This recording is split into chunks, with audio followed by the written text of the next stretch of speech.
கள்ளக்குறிச்சியில் எரிசாராயம் குடிச்சிட்டு 50க்கும் மேற்பட்ட உயிர்கள் பலியாகி உள்ளது. இதுக்கு முழுக்க காரணம் அரசு மேலேயும் குறை சொல்லணும், ஆட்சி செய்கிறவங்க மேலேயும் குறை சொல்ல வேண்டிய நிலைமை இன்றைக்கி மக்கள் மத்தியில் ஏற்பட்டுள்ளது. பெரும்பாலும் இது ஆரம்பத்திலே தடுக்க வேண்டிய விஷயம். ஏன் அந்த பகுதியில் இருக்கக்கூடிய மாவட்ட ஆட்சியருக்கு தெரியாதா, காவல்துறைக்கு தெரியாதா, மக்களுக்கு தெரியாதா, இல்லை அரசியல் பிரமுகர்களுக்கு தெரியாதா? சாராயம் காய்ச்சறதுலேருந்து விற்பனை செய்யறது முதலாந்து தெரியும்.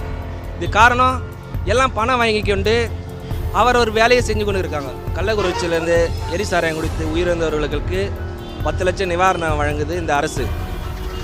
அது மட்டும் இல்லாமல் அரசு அதிகாரிகளை மாற்றுவது குறித்து எந்த பயனும் இல்லை. ஆட்சியரை மாற்றுறது, காவல்துறைகளை மாற்றுறதுனால ஒன்றும் கிடையாது. பார்க்க போனால் ஆட்சி செய்கிற முதல்வர் தான் மாற்றி ஆகணும். அவர் மேலே தான் நடவடிக்கை எடுக்கணுமே தவிர அரசாங்கத்தில் இருக்கிறவங்க யார் ஆட்சிக்கு வந்தாலும் அவங்க வேலையை தான் செஞ்சுக்கின்னு இருக்காங்க. முழுக்க